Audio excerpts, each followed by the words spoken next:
Hi all, ఈరోజు coffee తాగి పొద్దున్నే సామాన్ తీసుకొస్తామని సార్ కోసం అని వెళ్తున్నాం అనమాట. ఎక్కడ కొన్నాను, ఎంత అయింది చూద్దామంటే వీడియో చివరిదాకా చూడండి.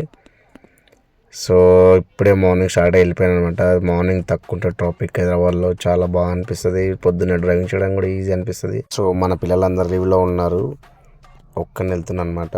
ఓకే, కింద మీద పడుతూ ఫైనల్గా వచ్చేసాం. ఇది మా సార్ తాగే బాటిల్లో హాఫ్ లీటర్ 150 ఉంటుంది. ఒక 3 కేసులు చెప్పామన్నమాట. తర్వాత గిర్నరు, కొన్ని డ్రై ఫ్రూట్స్, ఇంకా పాప్కార్న్, టీ పొడి తీసుకొని వచ్చాం. మొత్తం బిల్ ఎంత అయింది తెలుసా? 18,000. ఒక్కరిని చదువుకోవాలంటే కొంచెం ఇబ్బంది అవుతుంది, బట్ తప్పదు, ఇంకా పిల్లలు లేరు కదా. ఒక్కరిని చదువుకొని వెళ్దాం వాళ్ళ ఆఫీస్కి. Thanks for watching friends. సరే పడుకో, ఏముందిలే ఇంకా పడుకో. ఓకే.